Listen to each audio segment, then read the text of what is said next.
Alamin naman natin ang paghahanda sitwasyon sa ilang pantalan sa bansa. Mapanayam natin Philippine Ports Authority spokesperson Eunice Samonte. Magandang umaga, Eunice. Magandang umaga po at sa lahat po na nakikinig na nanonood ngayon. Gaano na po karami ang mga pasahero sa mga pantalan ngayong araw? Sa ngayon po actually we're looking at mas maraming pasahero po ngayong taon kumpara sa last year na po. We're expecting 2.2 million passengers this year. Wow. Kumpara po sa nakaraan na 1.9 million passengers lamang. So ngayon po mas mahigpit po yung seguridad sa mga pantalan and of course cancel day off din po sa mga empleyado ng PPA para po matugunan itong pangangailangan ng mas maraming tao. Ba't mas marami ngayon ang pasahero, Eunice? Yes, isa po sa ating tinitingnan ngayon ay dahil mas maaga rin po na nag-end yung klase ng mga estudyante at saka po pumatak din ng Friday yung undas. So tuloy-tuloy po yung biyahe ng mga pasahero natin. Last year po kasi meron tayong matatandaan na merong bagyong Christine.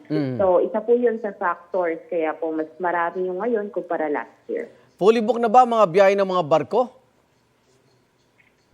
Good news po, sa ngayon, as of 6 a.m., wala pa naman po tayong namomonitor na fully booked na. Bagamat in coordination po tayo ngayon with Marina dahil sila po yung nag-handle sa mga shipping lines.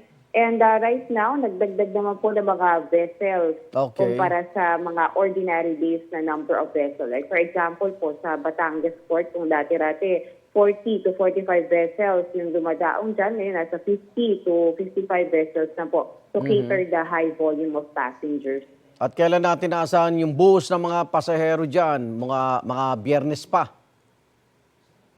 That's correct po. Ang inaasahan po natin Thursday and Friday, yung pinaka-peak ng mga pasahero.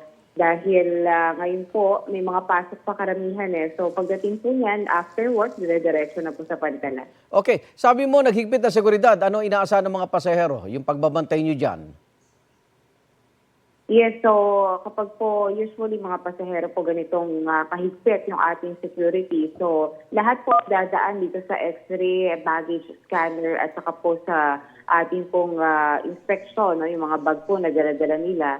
Ang ating pong mga port police ay roving din po together with the K9 unit with the Philippine Coast Guard. So mas mahigpit po when it comes to kanilang mga dalahin to ensure na safe lang po yung kanilang biyahe. And of course, yung mas maraming check po sa kanilang mga bag at sa kanilang mga pupuntahan na mga dala po nila.